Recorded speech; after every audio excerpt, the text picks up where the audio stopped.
In today's video, we are talking about how a therapist runs therapy counseling groups for kids and teens. Welcome, I'm Quenby Gallahan. I'm a licensed marriage and family therapist. I have been a therapist here in the state of California for 17 years. And this channel, The Grateful Therapist, is all about counseling tips, personal growth, and mental health. So if you like learning about that sort of stuff, please feel free to subscribe. So I should probably start by giving you a little bit of my experience with group therapy, since that's what this video is about. I have a lot of experience running group counseling groups. I worked at hospice for almost 10 years. I coordinated the children's bereavement program, and I ran countless groups. I probably did 5 to 10 groups with kids and teens per week. I wrote a grant when I was there that allowed me to do grief support groups in the schools across Sonoma County, California. So sometimes I was running 2 groups a day. I've also worked in elementary schools, so I've done other kinds of groups as well. Anger management groups, coping skills groups, friendships groups. So I'm hoping the information I teach you today in this video will help you with any kind of group that you're interested in running. Maybe you are a mental health clinician or some type of mentor to kids or teens. Maybe you're a concerned family member or friend of a teen and you're considering the possibility of enrolling them in some type of psychoeducational group. I hope you find something in this video today helpful. I'm going to use my teen group template. All of my therapy tools and worksheets like this are available in my Etsy store at The Grateful Therapist, and there's a link in the description section below this video. All of my tools are $5 or less, and it's a great way to share them with you. So with all my experience running groups, I use this template every single time. So we're just going to go through how I do this, and hopefully it'll be a helpful tool for you. It's very simple. You can make your own or save yourself the trouble of formatting one and find mine on Etsy. So I've sort of organized this video as kind of the planning and preparation for a group, and then setting up the group and actually running the group, the steps we use to run the group. And then I'm going to try and throw in all sorts of tips along the way that I've learned running groups all these years. I do want to say that I'm doing this video for, children and teens. I think you can run a group the same exact way, but obviously the language is going to be a little different. Maybe the activities and projects will be a little different for elementary school age kids than teens. I think I'll kind of refer to grief support groups just to keep this video easier to follow, but please know this can apply to any kind of group that you might have the opportunity to run. So let's talk a little bit about planning and preparation for your group. This can apply to whether you're doing groups in schools or in your office or any other type of setting. So I plan each and every group that I run. Ideally, here's a tip in my personal experience: a group of approximately 5 to a max 10 kids I think is ideal. I think 8 to 10 weeks is the ideal length for a group. Depending on what type of group you're doing and what setting you're doing it in, I think anywhere from 40 minutes to an hour and a half is kind of the ideal time.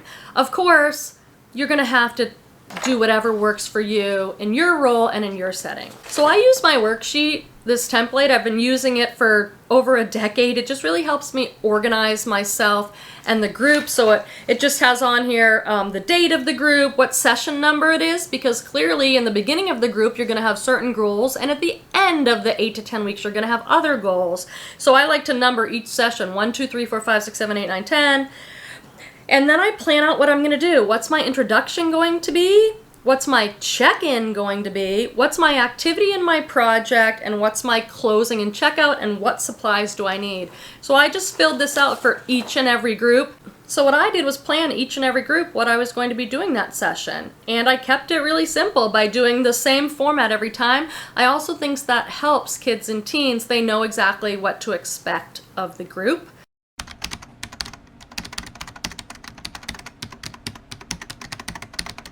Let's talk a little bit about how we set up for the group.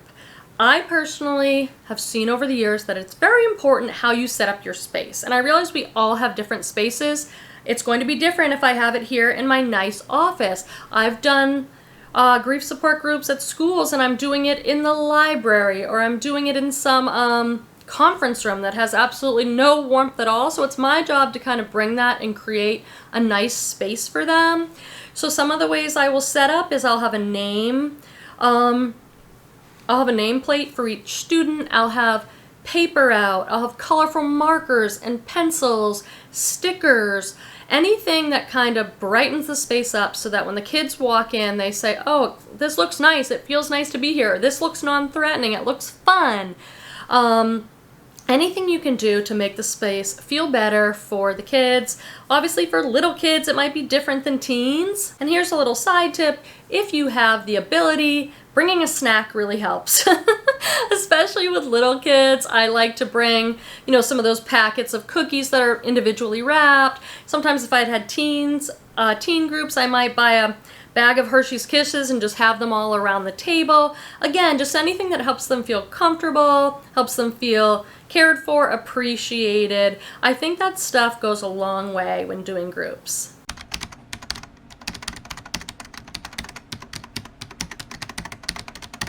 So let me give you a concrete example. If I was running a grief support group and it was session number 1, under introduction, I'm going to be talking to the kids about what this group is about, what we'll be covering in the group. I'm going to lay out everything they need to know, how often we're going to meet, for how long. I'm going to be explaining things like confidentiality and privacy. And of course, you want to establish safety in the very beginning of the group by talking about what's okay in the group and what's not okay.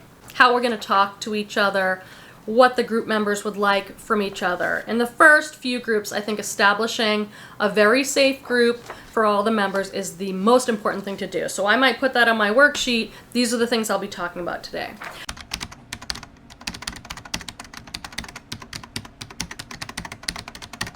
I choose to run a group with a check-in question each and every week. So depending on what your group's about, there could be a check-in question.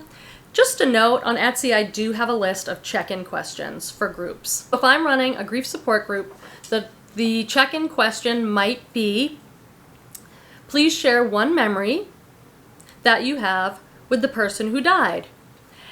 In teen groups, I provide journals for them, and I have them journal about it first, maybe for a few minutes, and then we'll share it for check-in. If I'm doing little kids, I'll have a sheet of paper with maybe some graphics on it, and they just fill it in on a worksheet. And then for check-in, I'll have each person share if they want to. It's always optional. In the beginning, it might be a little challenging for them to share, but if you've established safety and trust in the group, everybody will be sharing by the 3rd or 4th session.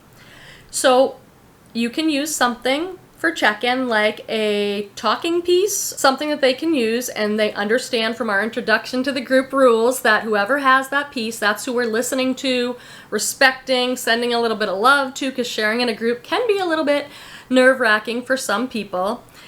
And people, whoever's holding that piece, talking piece, whoever's holding that piece, it's their turn, and then you can have them pass it around in a circle, or you can have them return the talking piece to the middle, and whoever wants to go next takes the talking piece.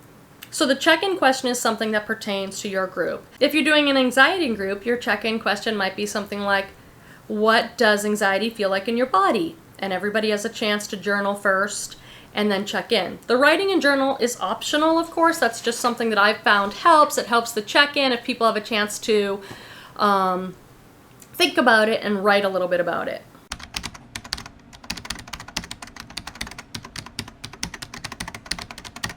As a side note, another little tip here is I'll sometimes do warm-up questions before I even do the check-in. So that depends on the group you have. Sometimes you have a group and everybody wants to talk and everyone seems pretty comfortable.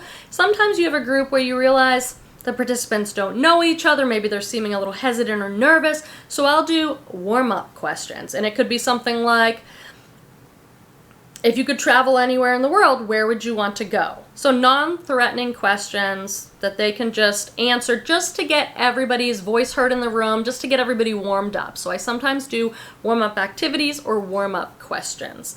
So I always start with a check-in. And next, I'm going to decide what my project or activity is for that particular session.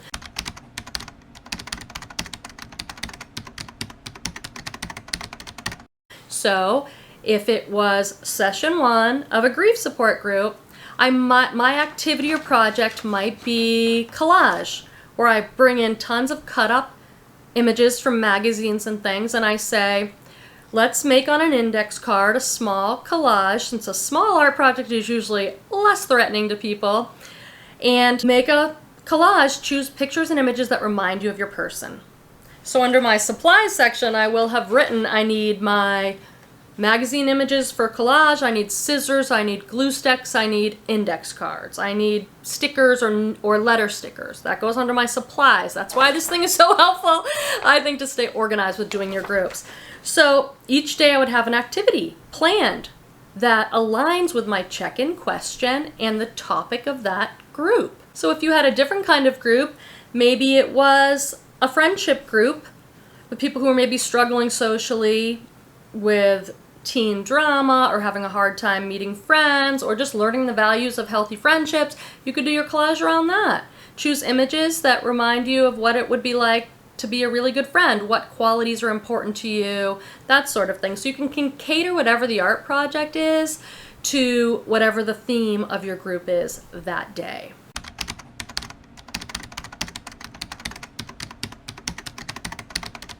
And then at the end of the group, after we've had time on our activity, I always choose to do a checkout. The checkout could be some sort of closing, and depending on the needs of your group, the checkout could be, we're going to each have time to go around and share a few things about our collage. And that's kind of the closing. Or you could have a specific closing, like, what's one helpful thing that you've learned in group today that you want to take out the door with you? Or if it's been an emotionally challenging group, it could be something like, what's something you're going to do to take care of yourself when you leave the room today? And everybody gets a chance to go around. Could be a checkout question is, choose one word that describes how you're feeling as you leave the group.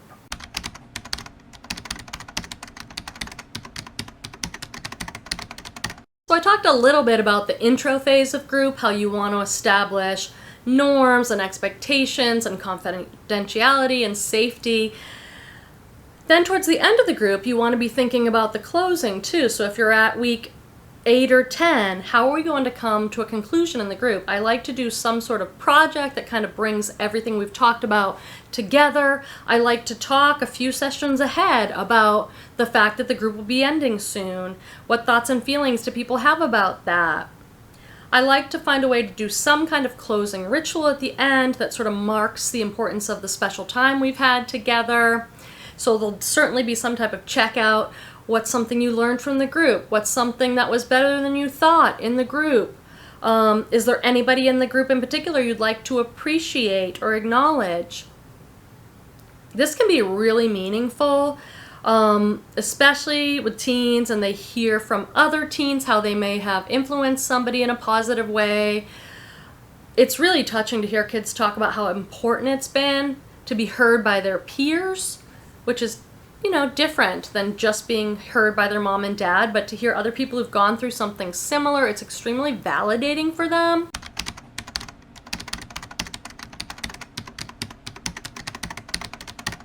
So for me, it's always been really helpful to keep this format of check-in, activity project, closing, checkout, and you may add other sorts of things, but that is what has worked really well for me.